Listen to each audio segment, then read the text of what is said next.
Hello! Uz doto momentu mums ir tāds risinājums, kurā ir izveidota titullapa, jeb login page, tātad, kur mēs varam ielogoties iekšā un ievadot pareizu loginu, mēs tiekam tālāk pārvirzīti uz lapu main page, un tur mums ir pieejams, uz doto momentu ir pieejama viena tabuliņa pagaidām. Īstenībā tad ir tā, ka mums vajadzētu uztaisīt tā, lai būtu redzamas arī visas tabulas. Jo uz doto momentu mums ir redzama tikai viena, bet patiesībā mums viņas tur ir 5. Tātad normālā risinājumā mums būtu pieejamas visas tabulas. Un katrai no tām tabulām mums tātad ir jāuztaisa podziņas rediģēt un dzēst, un apakšā zem katras tabulas būtu jābūt podziņai pievienot jaunu kaut ko. Piemēram, pamēģināsim uztaisīt tā, lai tagad mūsu risinājumā parādītos, teiksim, tabula, lai būtu produkti, jo produktos ir bišķi vairāk informācijas, ja. Šis īstenībā tas, ko es tev aprakstīšu, bija paredzēts jums kā patstāvīgais darbs, bet tā kā daudziem ir radušās problēmas, un tad mēģināsim to paskatīties video. Ielikt iekšā un cerēsim, ka sanāks. Tātad, pamēģināsim pielikt iekšā tātad tabuliņu produkts. Tātad tabuliņu produkts mums, vispār visas tabulas mums attēlojas lapā main page. Lūk, ir mūsu main page. Uz doto momentu šeit ir tikai informācija par lietotāju. Un tātad mēģinam atcerēties, ka mēs šeit palaidām ciklu, katram lietotājam parametrā P1, mēs tur kaut ko citīgi rakstījām. Tātad pirmais jautājums ir, no kurienes mums ir tas parametrs P1? Un parametrs P1 mums nāk no mūsu paša galvenā failiņa, kas saucas main.py. Tad mums ir jāskatās uz to vietu, kur mēs ielādējam lapu main page, ja, tātad kurā vietā mēs cilvēku pāradresējam uz main page, kurā vietā mums ir kaut kurā momentā render template main page HTML, tātad, kur mēs padodam šo te šablonu. Un te šajā vietā mēs redzam, ka mēs padavām parametru P1, kas bija visi lietotāji. Līdz ar to mums jāuztaisa ļoti līdzīga lieta, mums ir jāuztaisa, piemēram, visi produkti, piemēram, mums būs mainīgais visi produkti, un tātad mēs pateiksim DB methods un select. Mums, diemžēl, tagad tādas funkcijas nav, bet mēs jums taisīsim to lietu. Select all products. Ja jūs taisiet kopā ar mani klasē, tad jums jau tās metodas, kas atlasa visu, jums jau viņām būtu jābūt. Tātad, un iekapēsim arī šeit. Un tātad padosim arī tātad otro parametru uz lapu main page. Tātad P2 būs visi produkti. Un tieši tāpat arī mēs padodam šajā te momentā, kad mēs izsaucam to labu atkārtot, jā, tad visu mēs iekopējam, lai būtu vienādi. Ka tad, kad mēs ielādējam lapu, tad, kad mēs renderējam šablonu no main page HTML, tad mēs padodam divus parametrus. Parametrā P1 mēs padosim pilnīgi visus lietotājus, un parametrā P2 mēs padosim pilnīgi visus produktus. Tālāk, man te tagad ir ar sarkanu select all products, loģiski tāpēc, ka man nav tādas funkcijas. Tātad ejam uz DB methods py, noskrolējam, atrodam, kur mums ir select, kur ir select all users, pamēģināsim, tātad vienkāršākais variants ir nokopēt, iekopējam iekšā, nomainam nosaukumu select all products man bija. Tātad pieslēdzam datubāzi, tas viss paliek pāri, izveidojam kursoru, un lūk, ir mūsu tas galvenā vieta, kas mainīsies, tātad tas ir tas statements SQL, jeb komandā, kad mēs pieprasām kaut ko no datubāzes. Mums bija select visu, tātad atlasīt visu no tabulas users, un tad mēs atlasīsim visu no tabulas products.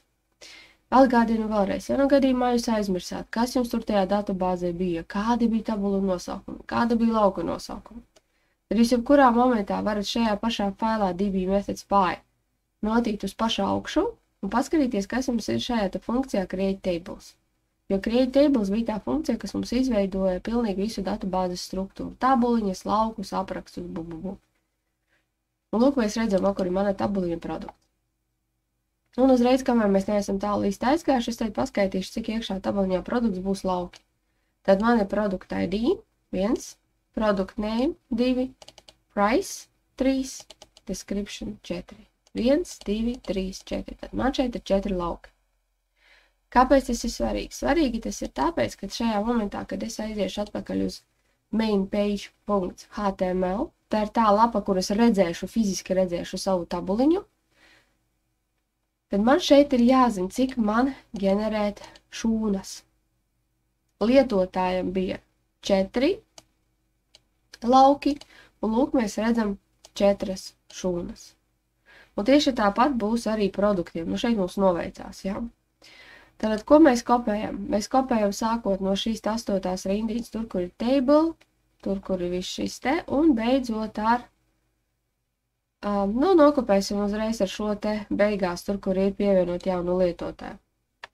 Tātad nokopējam, Ctrl+C, uztaisim tādu kā bišķucīt atkāpi, jā, un Ctrl+V. Tātad, un tagad mums ir, lūk, ir pirmā tabuliņa ar visiem lietotājiem, lūk, ir otrā. Table border, tur. Vienīgais, ko mēs tagad mainīsim, tagad mums vairs nav for lietotājs un P1, jā. Tagad mums būs, piemēram, for produkts in P2. Tātad vairāk mums vairs nav P1 parametrs, mums ir tātad parametrs P2, un katru mainīgo, kas ir iekšā parametrā P2, mēs nosauksim par produkts. Un tagad mēs to mainām, protams, arī šeit visu. Jo šeit mums vairs lietotājs neeksistē. Jā, mums tagad būs te produkts. Lietotājs eksistē tikai augšējā tabulā, tikai augšējā ciklā. Kā tikko mēs izējām ārā no tā cikla, kur bija for lietotājs un P1, viss, tā vairāk mainīgais lietotājs neeksistē. Tas nozīmē, ka mums ir jānomaina šeit, visur no lietotājs ir produkts. Jānomaina arī mums ir šajās te vietās, jā, tātad tur, kur bija redigēt lietotāji, tur dzēs lietotāji, tāds lietas. Mūsu doto momentu tātad ir jānomaina arī šeit ID būs nevis lietotājs, bet ID būs produkts. Un, varam pamēģināt ielādēt savu risinājumu, paskatīties, kā izskatās uz doto momentu mūsu main page.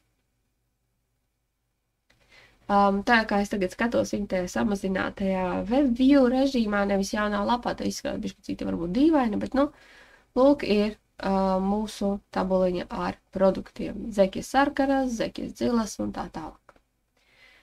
Ja uzreiz ir gatava tabuliņa, jo es kopēju pilnīgi visu tabuli, jā, un tad ir redigēt un dzēst.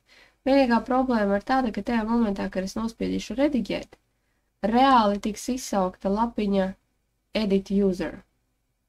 Tātad izskatīsies diezgan dīvaini. Pamēģināsim, teiksim, nospiedīsim zekijas sarkans, ielādējis vispār nesaprotama lieta, nes kāpēc. Tāpēc, ka viņš nevar atrast ar to ID un atgriež pilnīgi tukšu lapu. Tātad, principā, pat ja viņam būtu ID, teiksim, uz šī, tāpat neaizies. Uz doto momentu mēs rādām produktu. Bet tad, kad mēs nospiežam redigēt, tiek izsaukta lapa edit user, kurā mēs mēģinam rādīt lietotāja datus, un tās ir divas dažādas lietas. Tas nozīmē ko? Ka šajā momentā, kur mēs sakam URL for edit user, mums ir jāieliek kaut kāda cita adrese, teiksim, edit produkt. Piemēram. Ja? Un mēs padodam to produktu ID, piemēram, zeķītēm sarkanajām būs produktu ID 1. Un izsaucam lapu edit produktu.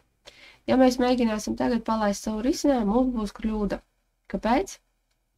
Tāpēc, ka mums šāds edit produktu vispār nekur neeksistē, un mūsu risinājums nezin, ko darīt. Ap citu vēlreiz atgādinu, ja jums notiek kaut kādas problēmas, neielādējis risinājums vai izmet ārā to internal server error, es jūs lūdzu skatieties tātad apakšā šeit labajā pusē.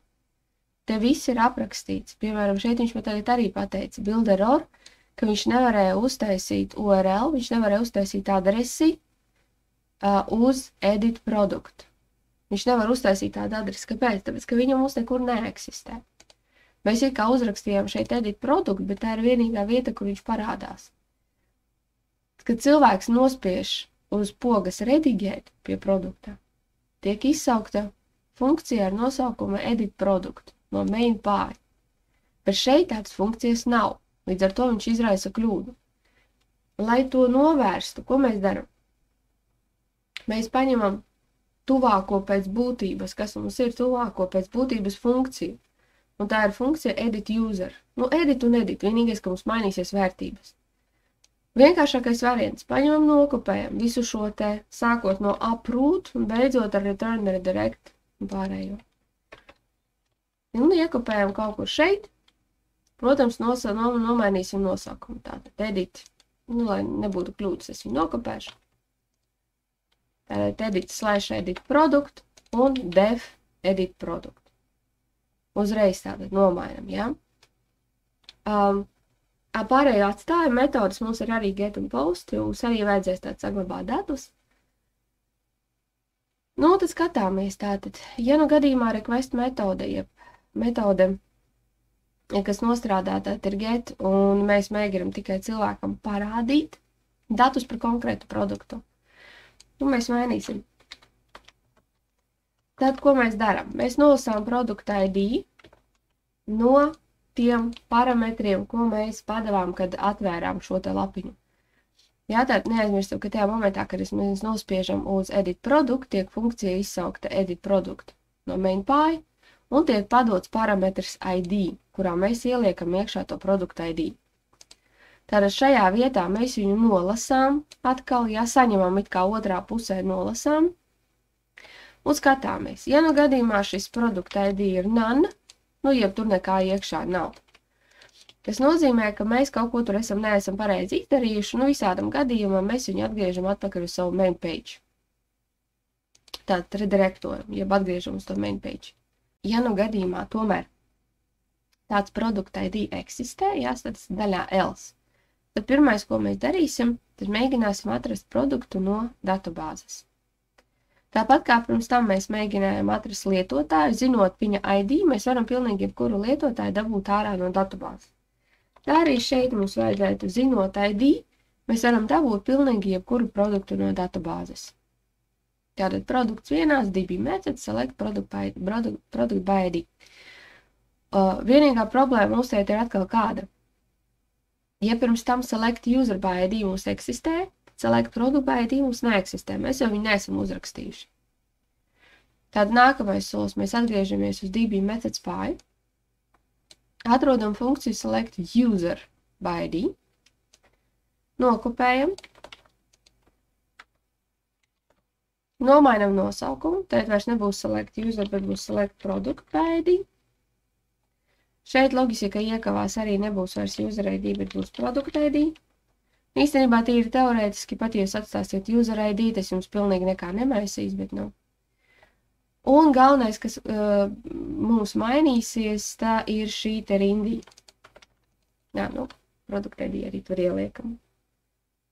Galvenais, kas mums mainīsies, ir šī te select rindī, select statements. Tagad mēs vairs neatlasām no users, pirmkārt. Mēs atlasām no tabulas produkts, un mēs atlasām nevis tur, kur ir user ID kaut kas, bet mēs atlasām tur, kur pēc produkta ID. Ja mēs gadījumā aizmirsām, ka mums ir tabula produkts, tad nosaukums tabula ir produkts, un attiecīgi tā pirmā rindiņa, kas ir atslēga, nosaukums viņai ir produkt ID. Un mūsu komanda, principā, mēs viņu varam interpretēt šādi. Atlasīt visu no tabulas produkts, kur produkta ID ir vienāds ar to mūsu padoto parametru, kuru mēs padodam tātad no main.py. Nu, mēs atgriežam vienu rezultātu teorētiski, tad viss ir kārtībā. Tā. Nu, un tālāk mēs atgriežam, mainām šeit tātad parametru, return render template, tātad mēs renderēsim tātad jaunu šablonu, HTML šablonu, padosim viņam visu informāciju par produktu. Vienīgais, kas mums tagad atkal mainās, mums mainās tagad atkal tas, ka mums vairs nav nekāds edit user HTML. Jo uz doto momentu mēs tātad attēlosim informāciju ne jau par lietotāju, un mums vairs šīs te šablons, kurā mēs attēlojam datus par lietotāju, vairs neder. Līdz ar to mums vajag uztaisīt jaunu HTML failiņu, ar to jūs arī apsveic, vai ne? Tagad viņš būs, piemēram, nosaukuma edit produkt, HTML. Vienīgais jūs redzēs, tagad nospiedu uz izveidot jaunu, un viņš man šo te failiņu iemeta pie galvenajiem failiņiem, nevis iekšā mapē templates, bet, kā mēs atceramies, Flaskam ir ļoti, ļoti ārkārtīgi svarīgi, lai visi faili būtu mapē templates. Tātad mēs paņemam un ar peli iemetam viņu iekšā tur. Nu, ja jau pie vienas veidošanas, viņš man bišķi uzkārās, pie vienas veidošanas, tātad mums ir edit user, mums ir edit product. Nu, un attiecīgi mums ir add user, un tīri pēc loģiskās sakarības mums būtu jābūt arī lapiņai add product, kuru mēs arī uzreiz uztaisīsim. Tātad, faktiski pa lielam uz katru no tām tabuliņām, ko mēs attēlosim, jā, mums būs 2 HTML jauni dokumenti. Viens būs ar nosaukumu add, un otrs būs ar nosaukumu edit. Tātad, piemēram, tabuliņā lietotāja mums bija add user pievienot jauno lietotāju un edit user, kad mēs redigējam eksistējušu lietotāju. Un uz tabuliņu produkti mums attiecīgi būs pēc tam uztaisīsim add produktu, kad mēs pievienojam jaunu produktu, un edit produktu, kad mēs redigējam eksistējušo produktu. Tātad, atgriežoties uz main pāju, tagad mēs vairs neizsaucam edit user, mēs izsaucam edit produktu, HTML. Pagaidām neaiztiekam daļu post, to mēs tūlīt paskatīsimies bišķicīt atsevišķi. Pagaidām tiksim galā kaut vai ar to edit produktu HTML. Tātad, kas mums notiek? Mēs atlasījām visu informāciju par produktu no datubāzes ar šo te funkciju select product by ID. Un pēc konkrētā produkta ID mēs atlasījām pilnīgi visu info.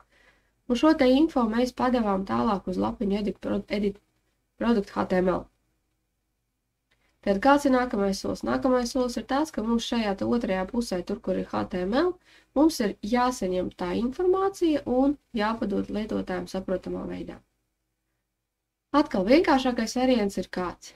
Ejam uz edit user HTML, uz jau eksistējošu mums labi zināmo failiņu, visu nokopējam, Ctrl+A, Ctrl+C,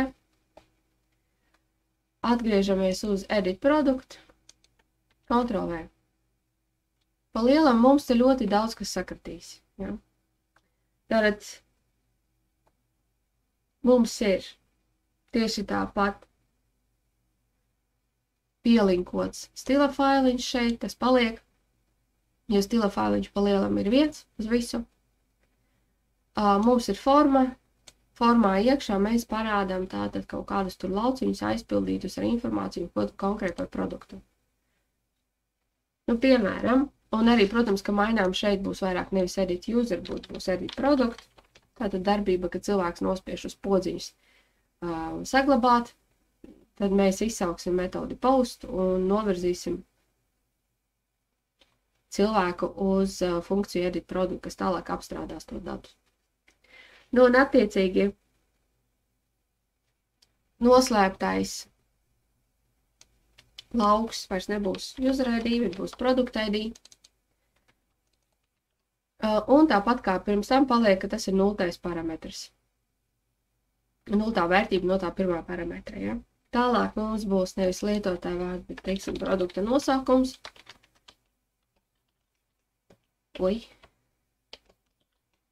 Produkta nosaukums un, teiksim, product name. Es īstenībā nepārāk labi atceros, kādi tur bija lauki, tātad varu vēlreiz paskatīties, tātad tur bija product name bija nākamais. Tad trešais ir price, kas ir cena. Tātad šeit mums būs cena.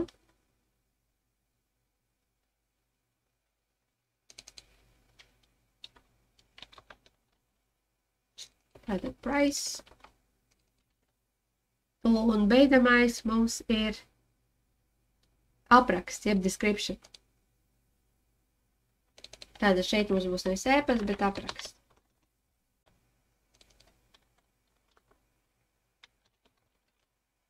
Tātad nomainām arī šeit visu. Un saglabāt mums paliek tā pati podziņa. Tātad pa lielam, lūk, mēs esam nomainījuši visu. Nu, šeit mums noveicās tieši tāpat kā pie lietotāja. Arī produktam ir tie 4 lauki ID, nosaukums, cena un apraksts. Pirms tam bija ID, username, password un email. Jā, tātad mums te noveicās. Ja mums būtu mazāk vai vairāk lauki, loģiski, ka mums, piemēram, vajadzētu kaut ko no šiem te nodzēst, tad varbūt pielikt klāt. Es ceru, ka tas ir saprotams. Jā, tātad atkarībā no tā, kādi lauki mums ir šeit. Piemēram, pie orders mums ir 1, 2, 3, 4, 5, 6, 7 lauki. Tas nozīmē, ka mums vajadzētu pielikt vēl 3 papildus, lūk, šādus te pārus. Label input, label input, label input. Tātad label ir vienkārši uzrakstīņš un input jau ir teksta lauks. Un mēs piešķiram šim te teksta laukam vērtību ar šo te value palīdzību. Tātad value nozīmē vērtība, kas ir ierakstīta iekšā teksta laukā.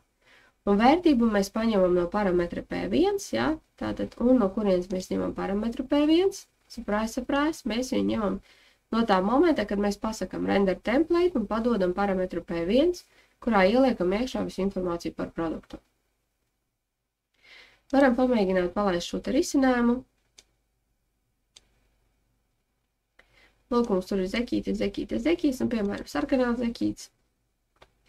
Un tad, kad mēs nospiežam, jā, tātad uz retiķēt, lūk, mums ielādējās edit product, HTML, un visa informācija tika nodota tajā parametrā P1, un otrā pusē, tur, kur ir HTML failiņš, mēs to informāciju noķērām un parādījām formiņā. Zekis sarkanas, cena tāda un tāda, apraksts tāds un tāds. Vienīgā problēma ir kāda, ja mēs nospiedīsim saglabāt, nekas nenotiks. Vai arī sliktākajā gadījumā notiks kļūda. Kāpēc? Tāpēc, ka mēs to neesam apstrādājuši. Mēs esam šajā te failiņā main.py, kurš ir pats galvenais, neaizmirstam, jā, visā mūsu risinājumā. Mēs esam apstrādājuši, lūk, šo te pirmo daļu, kas parāda informāciju, atlasa informāciju tātad no databāzes, un padod to HTML failiņam, un tātad parāda informāciju par eksistējušo produktu. Tā ir metode get. Otra metode ar post ir tad, kad forma mēģina nosūtīt datus uz serveri, tā ir, lūk, mums ir šī te else daļa. Tātad, ja metode ir get, mēs tikai rādam datus cilvēkam. Else, ja metode ir post, mēs tos datus mēģinam saglabāt, tātad no formiņas nokasīt un saglabāt datubāzē. Nu, un šeit skatāmies tātad. Visbiežāk, starp citu, arī kļūdas, kuras jūs izdarat, visbiežāk ir saistītas lūk ar šīm te 4 rindiņām. Tad mēs pasakam, tagad mums būs kaut kāds nevis user ID, bet, teiksim, product ID. Un kā mēs viņu dabūjam, mēs pieprasām no formas elementu ar ID, product ID. Elementu, kuram lūk ir šāds te ID un name, ja? Kur mēs viņu varam atrast? Lūk, mēs redzam, mums šeit ir ID, product ID. Tad, kad mēs sakam request form, mēs pieprasām no formas datus par kaut kādu elementu no formas ar konkrētu ID. Nākamais, kuram mēs pieprasīsim, būs tātad, lūk, ID product name. Tātad mēs pateiksim, ka mums ir kaut kāds tur product name. Un mēs pieprasām request form, mēs pieprasām no formas informāciju, jeb vērtību no elementa, kuram ID ir vienās ar produktiem. Un šeit ir jāskatās ļoti uzmanīgi. Ja jums ir kaut viena kļūda, lūk, ja šis te, kas ir iekavās un pēdiņās, ja viņš nesakrīt ar to, kas jums te ir rakstīts pie ID, tad jums būs tā, ka viņš kļūdu nerādīs, bet risinājums nestrādās. Viņš jūs metīs atpakaļ uz to main page lapu vai arī mēģinās ielādēt to pašu lapu edit produkts, bet bez datiem. Nekas it kā nenotiek, kļūda it kā nekur nerāda, jā? Bet arī nekas neiet uz priekšu. Un visbiežāk tas ir saistīts ar to, kas esat uzrakstījuši te nepareizi nosaukumu. Tātad nokopēsim price. Ļoti uzmanīgi skatāmies, jā, lai būtu vienādi nosaukumi. It īpaši tam vienādam nosaukumam ir jābūt šeit iekavās un pēdiņās. Kvadrāti iekavās pēdiņās, tam nosaukumam ir jāsakrīt ar to, kas jums ir šeit rakstīts pie ID. Visu pārējo jūs tur varat kā gribat rakstīt īstenībā. Tātad description.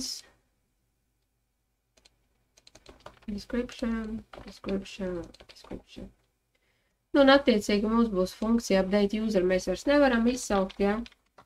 Mums būs funkcija update product. Vienīgā problēma atkal mums ir tāda, ka mums šis update product neeksistē. Tad, ko mēs darām? Mēs ejam uz DB methods pie. Mēs meklējam, kur mums ir, piemēram, update user, lai varētu nokopēt no viņa. Aha, vēl kur viņš mums ir. Mēs viņu kopējam. Tātad viņam nosākums būs update product. Un attiecīgi, kas mums ir vēl jāmaina? Mums ir jāmaina šis te iekavās padotie dati. Tad mums ir product ID, product name, price and description. Nevis tā, kā mums bija pirms tam user ID un blablabla. Tātad nomainām. Un, protams, nomainām mēs attiecīgi divās vietās. Man te būs problēma ar iekavām tūlīt. Ne. Un galvenais, kas mums teikt ir jānomaina, tā ir šī te rindiņa. Tātad pirms tam mums bija komanda update, atjaunot tabulu users un ielikt vērtības. Tātad laukā username ieliekam tādu vērtību, laukā password ieliekam tādu vērtību, laukā e-mail ieliekam tādu vērtību. Tam ierakstam, kur user ID ir vienāds ar mūsu padoto user ID. Bišķi nepareizi uztaisīju. Tā. User ID ir beigās. Kāpēc user ID ir beigās? Jo mēs skatāmies, tad pirmā jautājuma zīme, tas ir product name, otrā jautājuma zīme, te mums būs price, trešā jautājuma zīme būs descriptions, nu mēs nomainīsim tur, ja? Un ceturtā jautājuma zīme tikai ir ID. Kas mainās? Tagad mums mainās tas, ka būs nevis update users, bet update products, loģiski, ja? Set, nu un te es ieteiktu jums paskatīties tomēr, kā mums bija šeit. Set. Mums ir product ID, product name, price un description. Es viņus nokopēšu. Tīri uz to momentu, kamēr es rakstīšu šo te funkciju, es viņus te kaut kur mistiski apakšā iekopēšu, pēc tam nodzēsīšu. Ja? Tas, ka viņi tur sarkantēt rādās, nekāds viņus nodzēsīšu. Tātad set product name tāds un tāds, price cena tāda un tāda, un description tāds un tāds. Labāk tomēr ir kopēt, ja? Tur, kur product ID ir tāds un tāds. Tātad, lūk, ir mana jaunā funkcija. Update, ja atjaunot tabulā produkts, ierakstu, un tātad laukā product name ielikt šo te vērtību, laukā price ielikt šo te vērtību, laukā description ielikt šo te vērtību, tam ierakstam, kuram product ID ir vienāda ar šo. Ja? Nu, varam pamēģināt palaist mūsu risinājumu, paskatīties, kas sanāk. Piemēram, paņemsim tās pašas zekļas sarkanās un nomainīsim cenu uz 3 eiro. Tātad viņš saglabā un pārvirza mūs atpakaļ uz main page. Lūk, cena ir nomainījusi uz 3 eiro, viss ir kārtībā. Ja nu gadījumā viņš jums, kad jūs piespiežat uz save, atmet uz to pašu lapu edit produkts, tikai tukšu, tad skatieties, lūdzu, lai jums ir pareizes lūk šīs te rindiņas, lai viņas sakrīt. Es saprotu, ka tas izklausās baigi elementāri, bet ļoti bieži jūs uzrakstat, piemēram, šeit produktu name vienā vietā ar lielu burtu, otrā vietā ar mazu burtu, un tad nesakrīt un nekas nenotiek. Otrs variants varētu būt, ka viņš jums izraisa kļūdu, un tā kļūda varētu būt saistīta ar update produktu. Tad šeit apakšā tur parādīsies, ka viņam tur ir SQL problēma, un tas nozīmē, ka jums kaut kas nav riktīgi ar lūk šo te tieši komandu update produkts un tā tālāk, ja? Ja jums ir problēma ar SQL komandu, jums ir jāskatās, vai jums ir pareizi šeit nosaukumi. Tātad lauku nosaukumi, product name, price, description, product ID. Un kā jūs varat atkal pārliecināties, ka jums ir pareizi lauku nosaukumi, jūs varat aizbraukt augšā, paskatīties, kas jums bija rakstīts šeit, kad jūs tikko taisījāt savas tabulas. Labi, tik tālu mums ir, kas mums paliek. Tātad mums ir tabuliņa, parādās visi dati. Katrai tabuliņai beigās mums ir atjaunot. Mums vēl vajadzētu arī uztaisīt dzeršanu kaut kādā veidā. Dzeršanu var uztaisīt īstenībā ļoti daudzos veidos, bet pamēģināsim uztaisīt vienkāršāk varbūt, ja? Tātad ielādējam, tad, kad mēs pasakam podziņu dzēst, mēs viņu novirzīsim uz main page. Tikai šoreiz šeit mēs pateiksim nevis vienkārši ID, bet product ID. Tātad mēs padosim parametru nevis ID, bet mēs padosim parametru product ID. Un attiecīgi pie main page, tur, kur mums ir main page, kur viņš ir. Tātad, lūk, viņš ir. Mums bija tā, kad mēs mēģinām nolasīt šo ID parametriņu. Ja nu gadījumā mēs viņu nolasām, nenolasām, tad mēs vienkārši ielādējam datus. Ja nu gadījumā tas ID parametriņš bija, tad mēs nodzēsām lietotāju. Delete user izsaucām funkciju. Tas bija saistīts ar to, kad mēs padevām nospiežot uz nodzēst lietotāju, mēs padevām to ID, un tad otrā pusē mēs skatījāmies, vai ID ir padots vai nav. Ja tas ID eksistē, mēs pieņēmām, ka mēs gribam nodzēst un nodzēsām lietotāju. Šeit mums būs līdzīga doma, tikai laikam uztaisīsim šādā veidā. Tad paskatīsimies. Mēģināsim nolasīt produkt ID. Tātad tas pats ir quest args. Tikai šoreiz mēs mēģināsim nolasīt nevis ID, bet mēģināsim nolasīt produkt ID. Tātad to vērtību, ko mēs padodam šeit, tāda parametru produkt ID, nospiežot uz dzēst pie tabulas produkti. Attiecīgi servera pusē mēs mēģinām nolasīt šo te produkt ID. Un, ja nu gadījumā šis te produkt ID nav vienāds ar nam, tad, ja tur kaut kas vispār iekšā ir, tad mums ir jānodzēš lietotājs. Produkts. Tātad DB methods, delete produktu. Tad, ja nu gadījumā šis te produkta ID nav tukšs, tad mēs pieļaujam, ka mēs gribējām nodzēt produktu un kaut kādu produktu nodzēšanu. Kad atkal mums ir problēma, delete produktu mums neeksistē. Tad mums viņi ir jāuztaisa. Meklējam, kur bija delete user, kopējam, uztaisam tieši tādu pašu, tikai delete produktu. Delete produktu un attiecīgi parametrs ir produkt ID. Nodzēšam, tad pieslēdzamies pie datubāzes un nodzēšam no tabulas produkts. Ierakstu, kur produkt ID ir vienāds ar to mūsu padoto produkt ID. Pamēģinām palaist savu risinājumu, paskatīsimies, vai strādā. Kaut kādas tur zilās zeķes, jā, pamēģinām mēs viņus nospiest un dzēst. Un nenostrādāja, jo es pieļauju, ka mēs nenolasījām īsti pareizi ID. Problēma ir tajā dotā momentā ar to, ka es pirms tam apstrādāju user ID. Lūk, es atstāšu. Man tajā bija visādi eksperimenti, bet nu. Kas tad notiek manā kodā? Es skatos user ID, pieprasu no argumentiem tātad to ID, kad bija runa vēl par to lietotāju. Un, ja no gadījumā user ID ir nekāds, nu tur nekā nav, tad es tātad ielādēju lietotājus, ielādēju produktus parādību. Un dotajā gadījumā ir tas, ka mums tiešām tā user ID viņa nav. Es padodu produktu ID. Tātad šo te daļu es novākšu vispār nost. Līdz šejienei. Un ielikšu savādāka veida if. Nu, teiksim šādu te. Varbūt nav gluži ētiski pareizi, bet nu nekas. Tātad mazliet atdalīsim. Lūk, ir mans user ID, es pieprasu tātad argumentu parametru tātad ar nosaukumu ar ID. Ja nu gadījumā viņš eksistē, tad es nodzēšu lietotāju. Tam es paskatos, pieprasu produktu ID.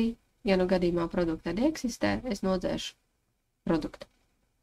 Un neatkarīgi no tā, ko es tur padzēsu, ko es tur nepadzēsu, vai es ielādēju lapu pirmo reizi vai pēdējo, es atlasu visus lietotājus, visus produktus un parādu viņus manā šablonā. Pamēģināsim tagad.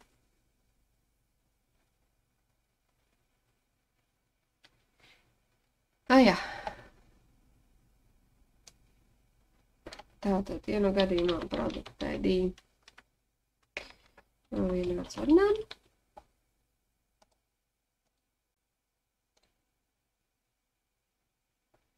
Nu, lūk, manas taboliņas, pamēģināsim vēlreiz nodzēst to beidzamo.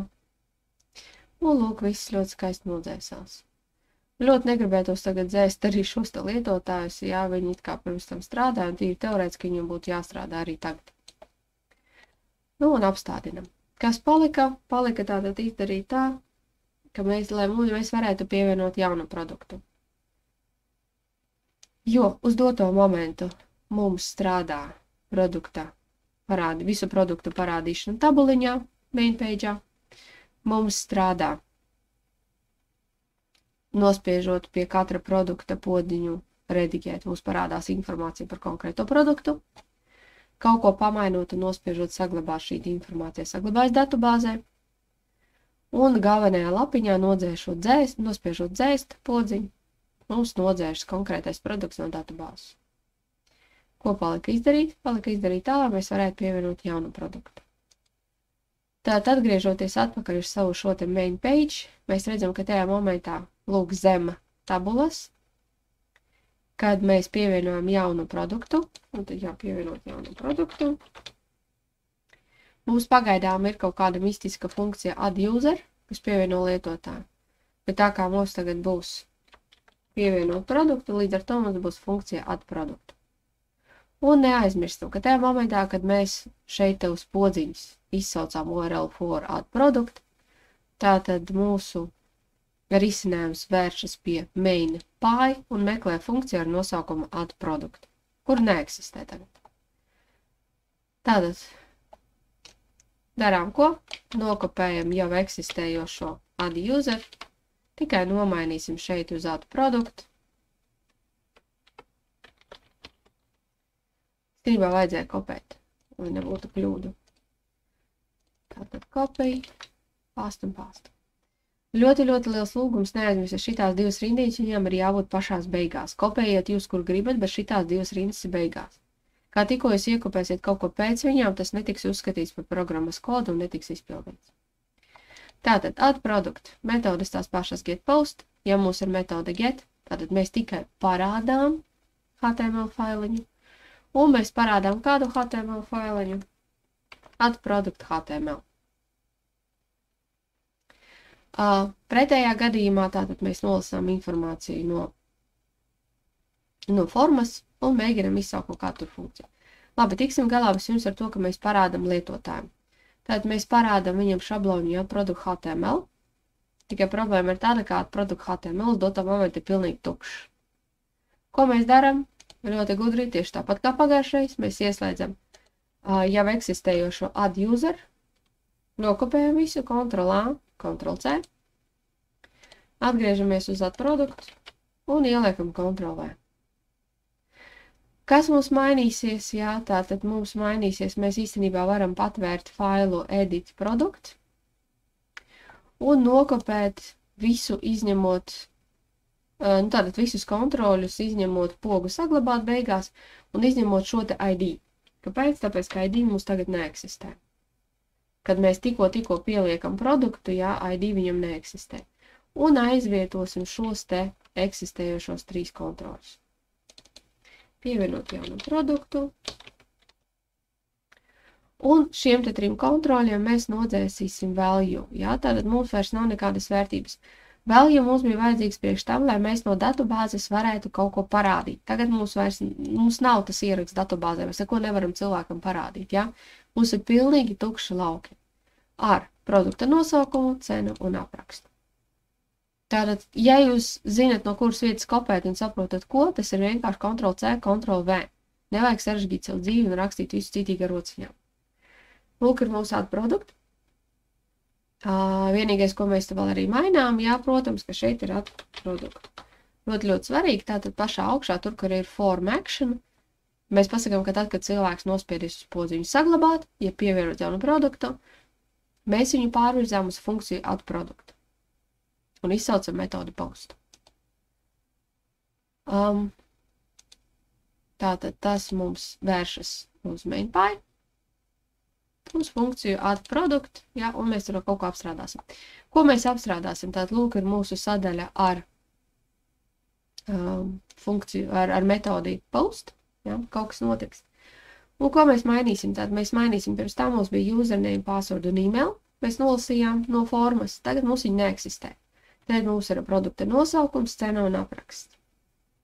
Vienkāršākais variants, ja jūs zinat, ka jums viss strādā funkcijā edit produktu, ja jūs zinat, ka tur viss superīgi strādā, tad mēs nokopējam no šejienes. Tātad product name, price un description, tur, kur bija request form, mēs nokopējam no turienes.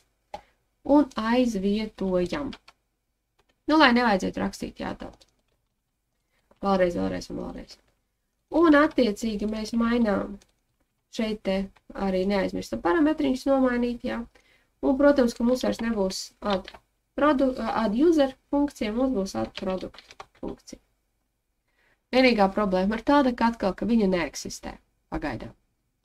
Tātad atgriežamies uz DB methods pie un meklējam, kur mums ir add user. Nokopējam, nomainam uz add product. Un tagad mums vairs nebūs username, password un email. Tātad mums būs, mēs varam nokopēt no šejienes product name, price and description. Tātad iekopējam šeit. Un kas galvenais, kas mums mainās, ir šī te rindiņa. Tātad mēs ieliksim iekšā tabulā produkts, vērtības, kā tur īsti bija. Ja mēs aizmirsām, atkal atgriezamies uz augšu un paņemam nokopējam vienkārši pagaidām, ja? Tātad, lūk, ir mūsu tabula produkts, man interesē product name, price un description.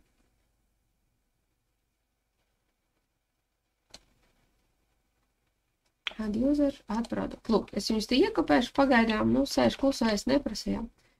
Tātad, insert into products, product name, price, description. Stipri iesaku kopēt, tāpēc, ka rakstot ar rociņām ir ļoti liela iespējamība, ka jūs kaut kur ielaidīsiet kļūdas. Un kā tikko kļūdas ir kaut vai viens burts, tā viss aizlidoja, pa pieskari nekas nestrādā. Tātad kāda komanda ievietot tabulā produkti, laukos product name, price un description, vērtības, šīs te 3 vērtības, 3 jautājuma zīmes, 3 vērtības secīgi. Nu, pamēģinam palaist savu risinājumu. Tā.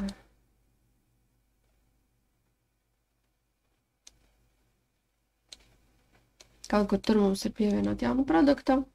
Nospiežam produkta nosaukums. Zekītais ar strīpiņām. Cena, nu, būtu 2 eiro, apraksts ļoti labas zekītes. Un podziņa pievienot jaunu produktu, notiek saglabāšana datubāzē, un, lūk, viņš man pievienoja jaunu ierakstu. Pats noģenerēja ID, lūk, šī tad mums jau parādās ID, kurš īstenībā būtu jāslēp no cilvēkiem, bet nu pagaidām. Un mans produkts zekīts ar strīpiņām, apraksts, cena un viss pārējais lietas. Es nospiedīšu rediģēt, viņš jau darbojas, jā, tāpēc, ka jau ieraksts ir datubāzē pēc ID, mēs viņu varam atrast un visu forši izdarīt. Tātad, lūk, šādā te veidā mēs pielikām nākamo tabuliņu. Manā gadījumā tā bija tabuliņa produkts. Kāds tagad ir jūsu tālākais uzdevums? Jā, tātad ir uztaisīt arī tā, lai rādītos vēl 3 tabuliņas. Tātad, kādas, nu, vismaz, ja mēs taisām pēc šī risinājuma, tad tā būtu tabuliņa clients, jeb klienti. Tā būtu tabuliņa warehouse, jeb nolikto, kur mums rāda, cik mums cekīts, kādas tur ir palikušas, kādas preces, jā. Un tā būtu tabuliņa orders, kas ir pasūtījumi.